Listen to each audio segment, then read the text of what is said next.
We had one guy who was a medic, landed on Omaha Beach on the first wave, fought in Battle of the Bulge, was a POW, and survived all that. And when I was speaking with him, he said, I was like, what'd you do after the war? He's like, I went to work in a peanut factory.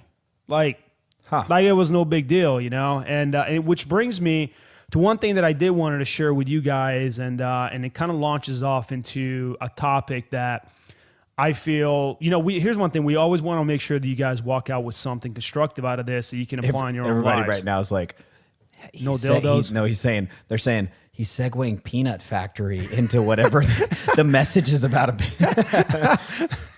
It ain't about peanuts, all right? But so what I'm going to read right now is actually an excerpt from an officer who was on Omaha Beach.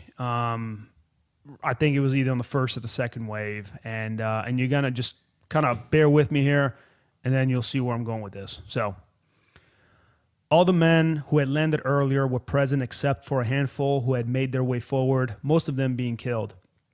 The beach was total chaos with men's bodies everywhere, with wounded men crying, both in the water and on the shingle. Men crying with fear, men defecating themselves, too petrified to move. No one was doing a thing except lay there. It was like a mass paralysis. The beach sounded like beehive with the bullets flying around you. You could hear them hear them flying through the air. At one point, something hit me on the arm. I thought I'd taken a bullet, but it was somebody else's hand that was taken clean off by something, and it was just too much. And this was Captain Joseph T. Dawson, 30 years old, of the 16th Infantry Regiment, 1st Infantry Division, Omaha Beach. So, it's